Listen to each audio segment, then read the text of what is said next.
नमस्कार, स्वागत है आप सभी का। मैं हूं आपके साथ कुमार कुणाल धीरज। खबरों की शुरुआत इस वक्त की बड़ी खबर से करते हैं, जहां संघ और भारतीय जनता पार्टी के बीच की थोड़ी भी अगर यदि कोई तकरार है तो उसे कम करने के लिए लगातार कोशिशें हो रही है और यूपी के लिए मिशन 2027 के लिए आरएसएस पूरी ताकत से जुटता हुआ नजर आ रहा है। संघ परिवार और सरकार मिलकर विधानसभा चुनाव 2027 का रोड मैप तैयार करेंगे और यह इस बात पर मुहर लगाता है कि अब सब कुछ ठीक है। इसके लिए रोजगार, रिक्त सरकारी पदों पर भर्ती और किसानों गरीबों से जुड़े मुद्दों पर खास फोकस होगा। इस संबंध में मंगलवार को संघ के सरकार्यवाह डॉक्टर कृष्ण गोपाल की मौजूदगी में संघ के आर्थिक समूह के साथ समन्वय बैठक में जनता के फीडबैक के आधार पर सरकार को काम करने का सुझाव दिया गया। निराला नगर स्थित सरस्वती शिशु मंदिर में संघ के सभी घटक प्रमुखों और सरकार के कई मंत्रियों की मौजूदगी में बैठक हुई। इस दौरान सहकारिता समेत कई विभागों में भर्ती न होने पर चर्चा हुई। संघ ने सरकार को रोजगार की दिशा में तेजी से काम करने और सरकारी विभागों में रिक्त पदों पर भर्ती का सुझाव दिया। किसानों को कर्ज से निजात दिलाने और उनकी समस्याएं सुलझाने पर ध्यान देने को कहा गया। और हमारे साथ हमारे विशेष संवाददाता आनंद सिंह जुड़ गए हैं इसी खबर पर, उनसे बातचीत करेंगे। आनंद, तो इस बैठक में क्या कुछ हाइलाइट्स रहे जो निकल कर सामने आए? संघ किस तरह से भारतीय जनता पार्टी के मिशन 27 के लिए उपयोगी साबित होगा, मदद करेगा, और ऐसे कौन कौन से मुद्दे थे जिन पर दोनों में बातचीत हुई है? देखिए कुणाल, ये जो समन्वय बैठक है आरएसएस की और भारतीय जनता पार्टी की, वो समय समय पर होती रही है और समय समय पर आप कह सकते हैं कि संघ जो है वो गाइड करता रहा है भारतीय जनता पार्टी को।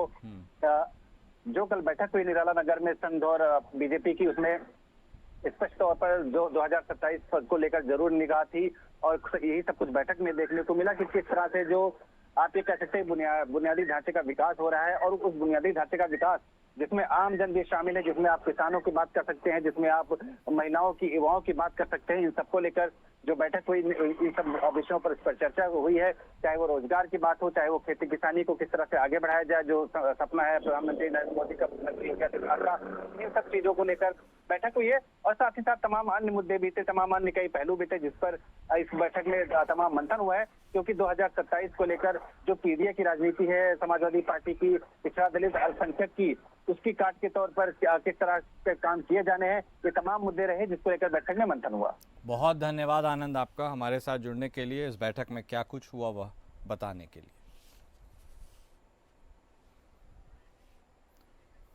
तो संघ और सरकार मिलकर 2027 का रोड मैप तैयार करेंगे और जैसा हमारे संवाददाता ने कहा कि संघ और भारतीय जनता पार्टी के बीच ये समन्वय बैठक लगातार एक इंटरवल के बाद होती रहती है और इसमें संघ गाइड करता रहता है भारतीय जनता पार्टी को कि किस तरह काम करना है, कैसे आगे बढ़ना है। और इस बार भी इस बैठक में जो निराला नगर में हुई है उसमें विधानसभा चुनाव पर फोकस तो था ही, लेकिन इसके लिए रोजगार, रिक्त सरकारी पदों पर भर्ती, किसान गरीब से जुड़े मुद्दों पर भी खास फोकस रहा है।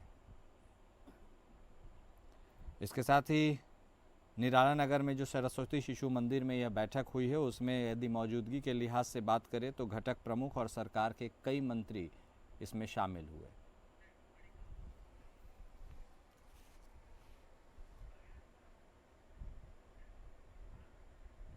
और इस बीच अगली बड़ी खबर, पूर्व मंत्री और राष्ट्रवादी कांग्रेस पार्टी के नेता रहे बाबा सिद्दीकी की हत्या से जुड़ी हुई हम आपको बता रहे हैं, जहां यह बड़ी खबर आ रही है कि उनके हत्या में शामिल जो मुख्य हत्यारा था उसे आखिरकार गिरफ्तार कर लिया गया है। बाबा सिद्दीकी की 12 अक्टूबर 2024 को दशहरे के दिन उनके कार्यालय के बाहर गोली मारकर निर्मम हत्या कर दी गई थी। पुलिस ने हालांकि अब तक इस मामले में कई लोगों को गिरफ्तार किया था, लेकिन अब पुलिस को एक बड़ी सफलता मिली है। पंजाब पुलिस ने बाबा सिद्दीकी के हत्यारे को गिरफ्तार कर लिया है। गिरफ्तार आरोपी का नाम जिशान अख्तर बताया जा रहा है। बता दें कि बाबा सिद्दीकी की हत्या ने पूरी मुंबई को हिला कर रख दिया था। लॉरेंस बिश्नोई गिरोह ने इसकी जिम्मेदारी ली थी। जानकारी के अनुसार बाबा सिद्दीकी हत्याकांड में फरार आरोपियों में शुभम लोनकर और जिशान अख्तर शामिल था। कहा जा रहा है कि बाबा सिद्दीकी की हत्या जिशान अख्तर के कहने पर की गई। अब तक की जांच में पता चला है कि जिशान अख्तर और शुभम लोनकर दोनों ही बाबा सिद्दीकी की हत्या करने वाले सभी आरोपियों को निर्देश दे रहे थे। तो ये बड़ी खबर हम आपको बता रहे हैं, जहां बाबा सिद्दीकी हत्याकांड में एक बड़ी सफलता पुलिस को मिली है। मोस्ट वांटेड आरोपी जिशान अख्तर पुलिस के चंगुल में आ गया है। पंजाब के जालंधर से उसे गिरफ्तार किया गया है और बाबा सिद्दीकी की हत्या में जिशान मुख्य आरोपी की भूमिका में रहा है। हमारे साथ हमारे संवाददाता सरबजीत सोनी फोन लाइन पर जुड़ गए, उनसे बातचीत करेंगे। सरबजीत, पूरा मुंबई एक तरह से हिल उठा था उस वक्त जब बाबा सिद्दीकी की हत्या कर दी गई थी और उसके बाद से लगातार पुलिस पर यह दबाव था कि मुख्य आरोपी या सरगना कब तक दबोचा जाएगा। कैसे हुई उसकी गिरफ्तारी? यह बड़ी सफलता पुलिस के लिए, और क्या अब इससे सारे राज खुलते हुए नजर आएंगे? जिस तरह से बाबा सिद्दीकी हत्या मामले में मुंबई पुलिस ने अब तक 36 लोगों को गिरफ्तार किया था, जिसमें मुख्य आरोपी जिशान मोहम्मद अख्तर अभी भी फरार था, जिसको पंजाब पुलिस ने गिरफ्तार किया है। अब मुंबई पुलिस पंजाब पुलिस से जो ट्रांजिट रिमांड लेकर पूछताछ के लिए जिशान को अब मुंबई लाया जाएगा। हालांकि जिस तरह से जांच में सामने आया था कि बाबा सिद्दीकी हत्या मामले में सभी आरोपियों को गाइडेंस कर रहा था और मुख्य जो है अभियंता जो है प्लानिंग का जो माफिया था ये जिशान था। हालांकि इसे कई सालों से जो है इसकी पूरे मामले में जब जांच की जा रही थी तो तलाश की जा रही थी, मोस्ट वांटेड भी था। अब पंजाब पुलिस की गिरफ्तारी के बाद कहीं ना कहीं जब मुंबई इसको लाया जाएगा तो जांच में पूरा मामला सामने आएगा कि बाबा सिद्दीकी हत्या मामले में किस तरह से ये मॉनिटरिंग कर रहा था और इसमें मामले में और कौन कौन इसमें जुड़े हुए थे। सरबजीत, लॉरेंस बिश्नोई के गैंग का भी नाम शामिल रहा है इसमें। क्या यह जो जिशान अख्तर है यह संभवतः उसी के गैंग से जुड़ा हुआ है और पुलिस पर भी काफी दबाव था? कैसे हासिल हुई यह सफलता? जिस तरह से पंजाब पुलिस की ये कार्रवाई है, कार्रवाई में जिस तरह से जो है जिशान मोहम्मद अख्तर को गिरफ्तार किया गया है। हालांकि जब मुंबई पुलिस की जब जांच की जा रही थी तो साजिशकर्ता ऐसे शुभम लोनकर ये भी मुख्य आरोपी बताया जा रहा था। जैसे ही जब हत्या हुई थी, हत्या के बाद फेसबुक से एक मैसेज दिया गया था कि ये जो मैसेज था वो शुभम लोनकर के फेसबुक अकाउंट से दिया गया था, जिसके बाद ये हत्या की पूरी जिम्मेदारी ली गई थी। तो इसके बाद पूरी तरह से मामले की जांच की जा रही थी। साइबर टीम से लेकर मुंबई पुलिस की क्राइम ब्रांच की टीम पूरी मामले की जांच कर रही थी। अब जिस तरह से जिशान की गिरफ्तारी हुई है पंजाब पुलिस में, अब मुंबई जब लाया जाएगा तो उसे पूरे मामले की जांच की जाएगी। अब देखा जाएगा कि पूरे जो मामले का जो साजिश करता था, जिस तरह से आरोप था और मोस्ट वांटेड भी था, तो पुलिस की पूछताछ में क्या नाम सामने आते हैं। नहीं, ठीक है, बहुत धन्यवाद सरबजीत आपका हमारे साथ जुड़ने के लिए और यह बताने के लिए कि कैसे गिरफ्तारी हुई और ये सारी जानकारी देने के लिए। तो हमारे संवाददाता सरबजीत हमें लगातार बता रहे थे कि किस तरह बाबा सिद्दीकी हत्याकांड का मुख्य आरोपी पुलिस की चंगुल में आया है और पंजाब पुलिस की अब बड़ा एक्शन माना जाएगा और ऐसे में अब उसे मुंबई लाने की तैयारी की जाएगी और संभवतः उसी के बाद उससे सारे राज उगलवाने के भी कोशिश किए जाएंगे। कौन इसके पीछे था, किसके कहने पर उसने यह काम किया है, और बाबा सिद्दीकी की हत्याकांड से जुड़े कई राज भी खुलते हुए नजर आ सकते हैं।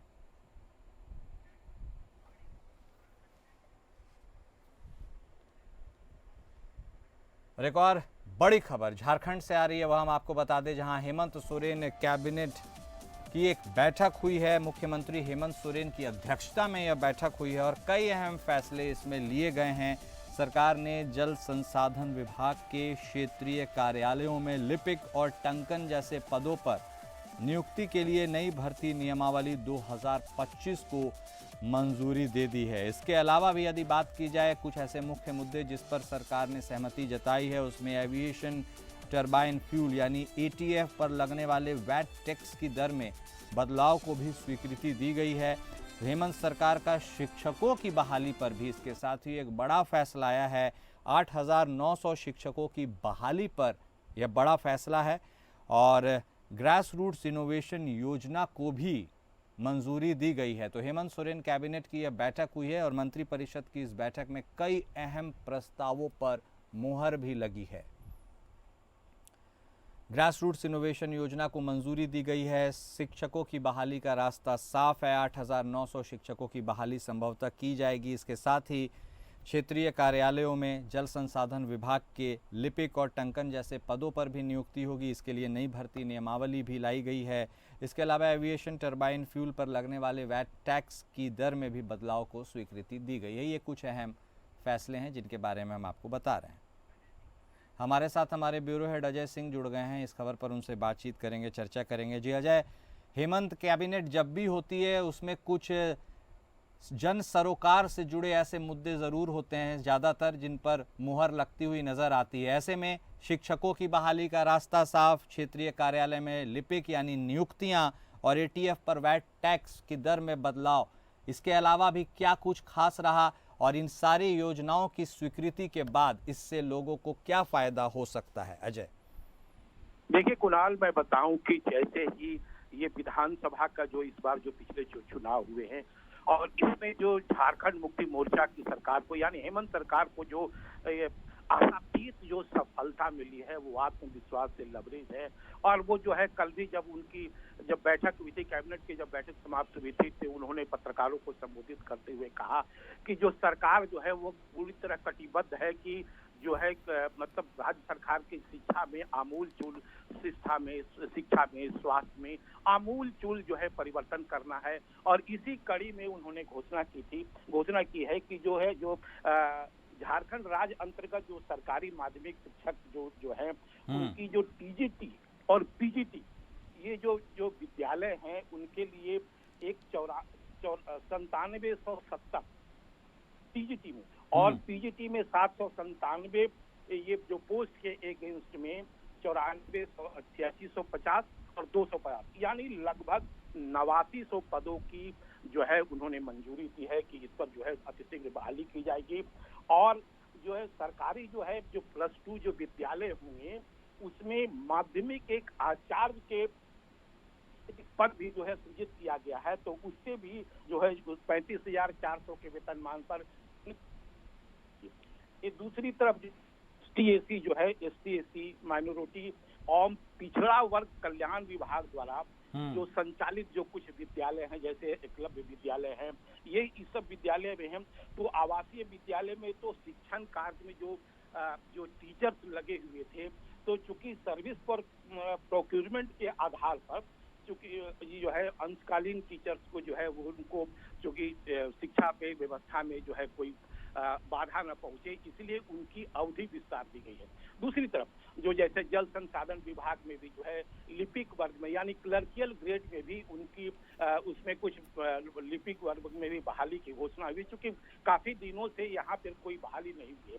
यानी सरकार जो है पूरी तरह ये प्रतिबद्ध है कि किसी भी तरीके से है जो है बहाली की प्रक्रिया जो है वो पूरी तरह लागू किया जाए या पूरी तरह ये किया जाए जो हमने पिछले सरकार में या पिछले चुनाव में हमने जो वादे किए थे उन वादे पर जो है वो हेमंत सरकार जो है खरी उतरे, इसीलिए जो है लगातार ये घोषणा पर घोषणा करती जा रही है। जी ठीक, बहुत धन्यवाद अजय आपका हमारे साथ जुड़ने के लिए और तमाम जानकारी देने के लिए। हरियाणा सरकार एक बार फिर राम रहीम पर मेहरबान होती दिख रही है। यह बड़ी खबर हम आपको बता दे रहे हैं। 21 दिन के पेरोल पर वह फिर बाहर आते हुए नजर आ रहे हैं और उन्हें यह पेरोल मिल गई है। तो यह बड़ी खबर बता रहे हैं आपको। हरियाणा के रोहतक में सिरसा डेरा प्रमुख राम रहीम पर सूबे की सरकार एक बार फिर मेहरबान है। रेप के दोषी राम रहीम को हरियाणा सरकार ने 21 दिन की पैरोल दे दी है। बुधवार यानी आज सुबह पुलिस सिक्योरिटी के बीच राम रहीम सिरसा डेरा की तरफ गए व पेरोल पर बाहर भी आ गए हैं। राम रहीम को लेने खुद हनीप्रीत पहुंची। इस बार राम रहीम सिरसा डेरा में रहेंगे। बता दें कि यह 13वीं बार है जब राम रहीम को सरकार ने यह राहत दी है। वो दिल्ली चुनाव से पहले 30 दिन की पैरोल पर बाहर आया था, तो डेरा चीफ को खुद लेने हनीप्रीत पहुंची है और 21 दिन की पैरोल एक बार फिर से उसे ग्रांट कर दी गई है। इसके साथ ही रेप के दोषी राम रहीम को लगातार यह 13वीं बार पैरोल मिली है और हरियाणा सरकार इस पर मेहरबान होती हुई भी नजर आ रही है। तो हरियाणा से राम रहीम को लेकर यह बड़ी खबर आपको बता रहे हैं, जहां 21 दिन की पैरोल ग्रांट कर दी गई है और वह जेल से बाहर आ गए हैं। डेरा चीफ को हालांकि खुद लेने के लिए, रिसीव करने के लिए हनीप्रीत पहुंची थी। तो यह बड़ी खबर डेरा चीफ राम रहीम से जुड़ी हुई, जहां हरियाणा के रोहतक में सिरसा डेरा प्रमुख राम रहीम पर सूबे की सरकार मेहरबान है। आज सुबह पुलिस सिक्योरिटी के बीच राम रहीम सिरसा डेरा की तरह रवाना हो गए। राम रहीम को खुद लेने के लिए हनीप्रीत पहुंची थी। इस बार वह सिरसा के डेरा में ही रहेंगे। बता दें कि यह 13वीं बार है जब राम रहीम को सरकार ने यह राहत दी है और दिल्ली चुनाव के पहले 30 दिन की पैरोल पर वह बाहर आ चुके थे। तो हरियाणा से महत्वपूर्ण खबर हम आपको बता रहे हैं, जहां राम रहीम को एक बार फिर 21 दिन की पैरोल मिल गई है।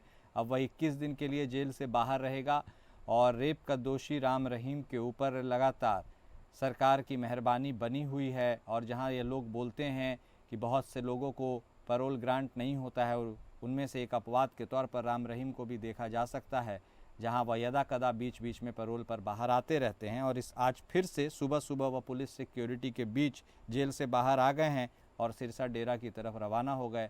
रिसीव करने के लिए कोई और नहीं बल्कि हनीप्रीत खुद पहुंची थी।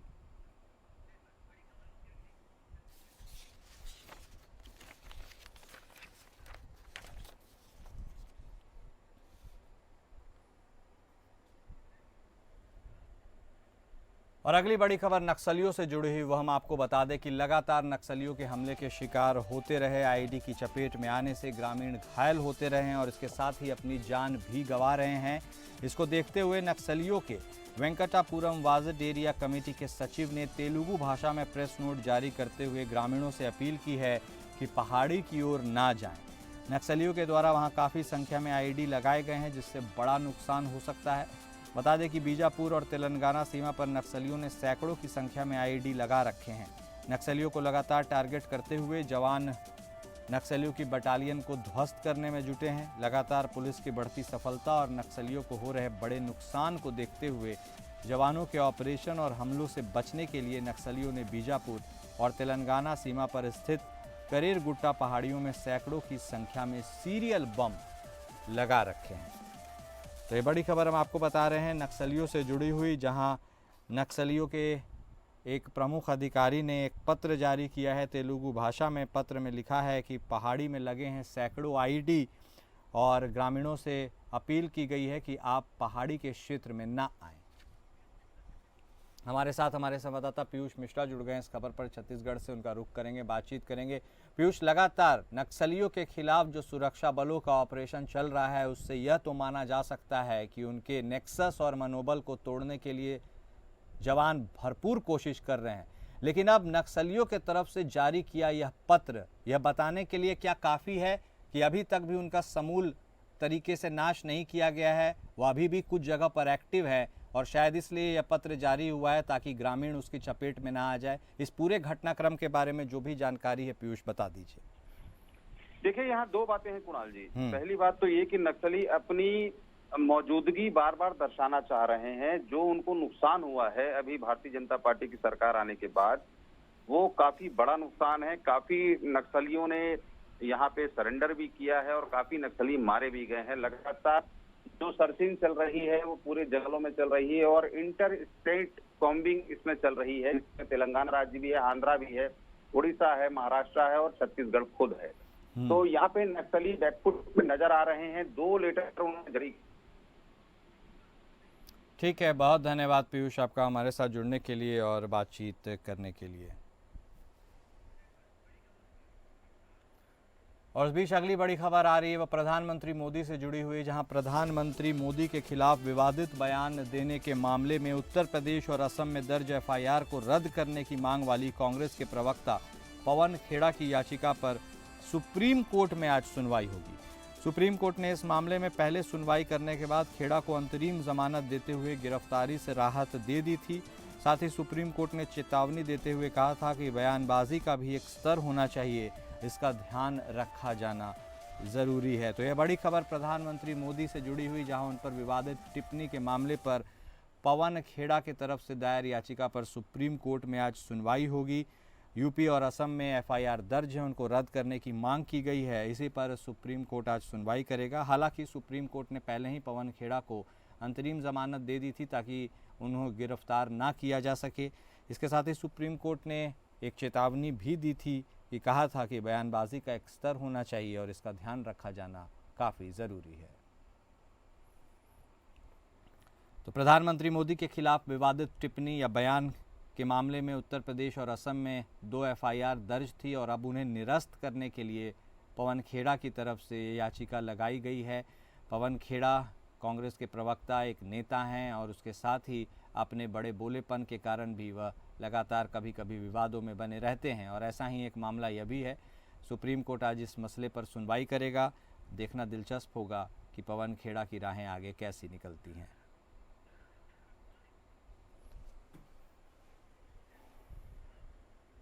और फिलहाल इस बुलेटिन में अभी के लिए बस इतना ही। नमस्कार।